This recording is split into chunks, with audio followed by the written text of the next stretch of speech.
And our latest installment on Nuclear Watch looks at how engineers found a way around the hazard. Here's NHK World's Kenichiro Okamoto. A team of engineers entered the Reactor 1 building at Fukushima Daiichi in November. The engineers took a small boat with them. They planned to float it around the reactor containment vessel to trace the source of contaminated water. Months earlier, representatives of major institutions such as Hitachi GE, Kyushu Institute of Technology, and the University of Tokyo came together to collaborate on the project. They had a budget of about $3 million. They fitted the boat with a camera capable of transmitting video, and they attached a specially designed cable to control the device. Radiation would have blocked the radio waves used in remote controls. They planned to drop the boat into the area surrounding the containment vessel and record video. But they had limited time to do the work because of high levels of radiation. So they rehearsed in a model of the reactor building. They needed to carefully drop the boat through a complicated piping system. Then they'd be able to do the survey. Once they'd run test after test, they got the go-ahead to do the real thing. The team set up at Fukushima Daiichi. They had to work in an area where the radiation level is 5 millisieverts per hour. They can only stay here for 15 minutes. So the engineers rotated in shifts. ここに入れる時間っていうのも決まってますし、何度も行ける場所でもないっていうことから、終わるまではですね、やはり緊張の連続ではあった。The engineers successfully placed the boat alongside the containment vessel. They used the remote control to move it around. The boat sent back a radiation reading of 2000 millisieverts per hour. Anyone exposed to that would die in a few hours. The device transmitted these images, showing water flowing down the side of the containment vessel. The camera captured another leak nearby. Contaminated water was gushing out of a broken pipe. Experts analyzed the video and were shocked by what they saw. It'll be extremely difficult to pinpoint the leaks. It will all depend on our ability to develop new robots. The space between the metal containment vessel and the concrete that surrounds it is only 5 centimeters.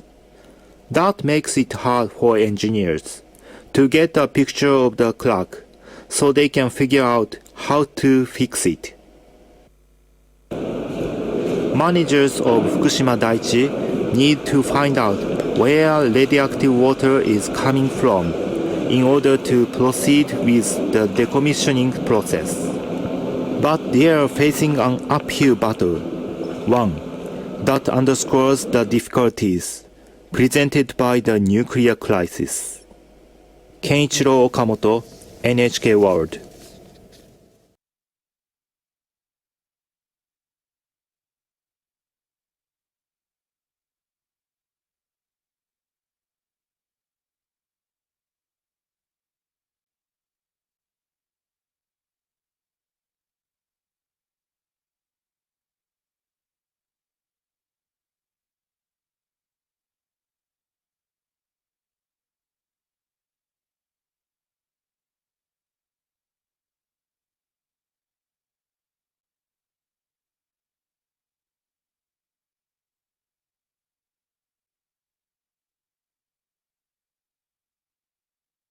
Local residents and people in charge of the nuclear facility north of Fukushima Daiichi have held an evacuation drill based on a nuclear disaster striking the plant. It's the first such practice to be held since the Fukushima meltdowns in 2011.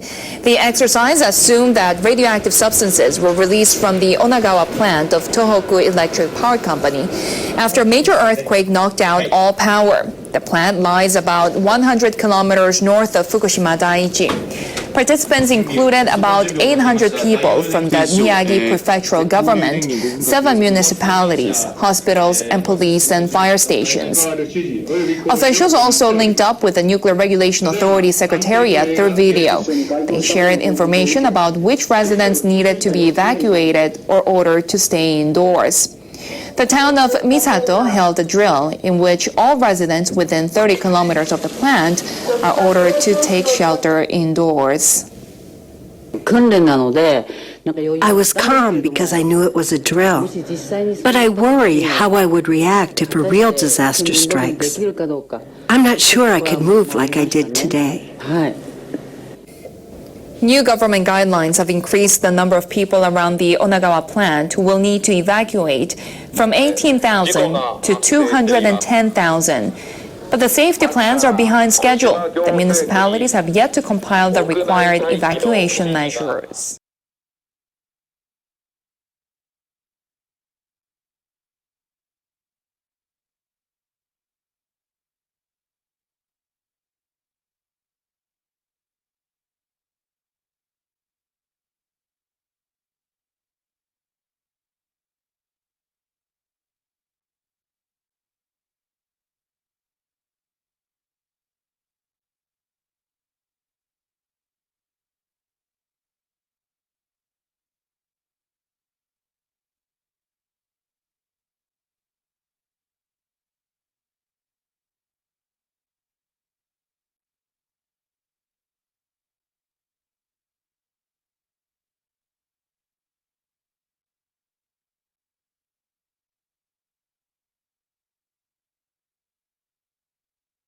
Japanese researchers have made what they believe is a breakthrough in developing embryonic stem cells.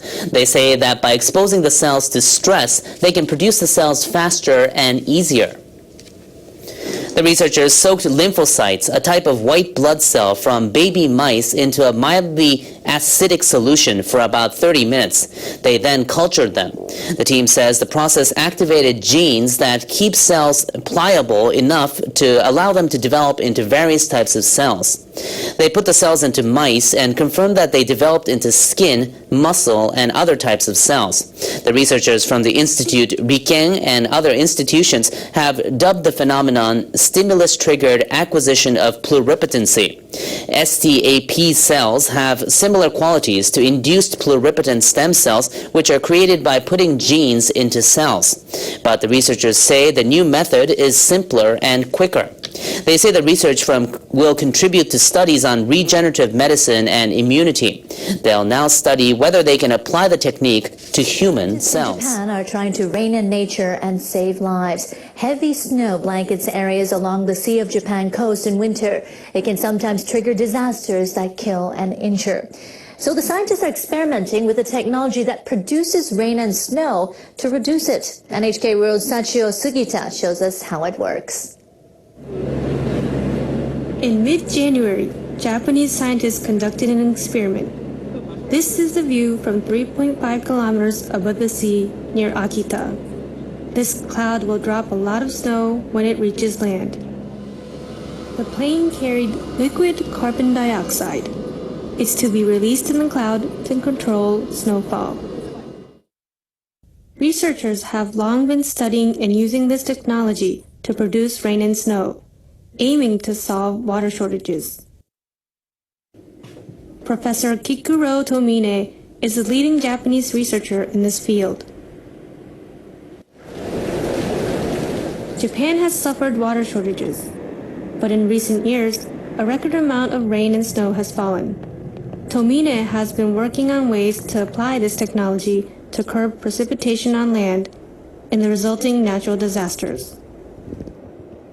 You can make the clouds vanish depending on how you release the carbon dioxide. The method to produce rain can be also used to reduce rain. Many researchers worldwide have attempted to create rain artificially using silver iodide or dry ice. But scientists from Japan use a different substance, liquid carbon dioxide. It is used to make carbonated drinks and fairly easy to obtain. Its impact on the environment is very small.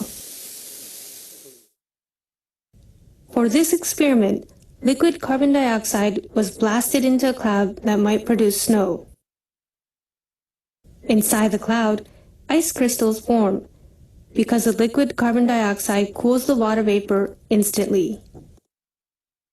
The goal is to create ice crystals and discharge them as rain or snow before the clouds grow large.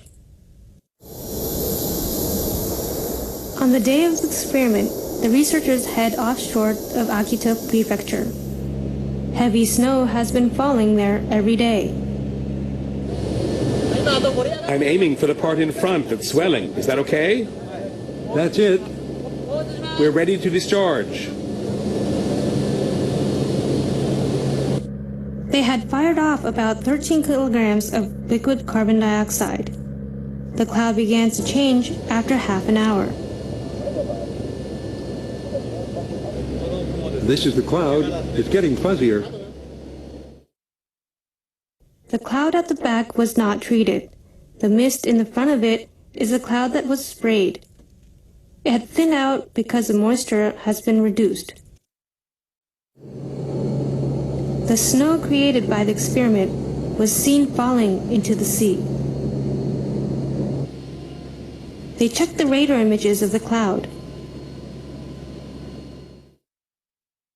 The image on the left was taken before the experiment, the one on the right afterwards. The cloud was thinner where their aircraft had passed. If we can prove that releasing liquid carbon dioxide into clouds is effective, we can start putting this method into practice and decrease accidents. Our job now is to come up with concrete results. Inspired by a desire to reduce the number of accidents and deaths from natural disasters, Tomine will press on with his work.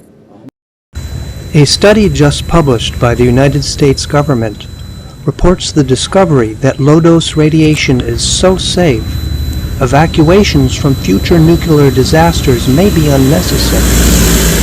If another event like Fukushima occurs, the public could be allowed to live in the fallout zones, spared from the inconvenience of relocation and compensation for damages.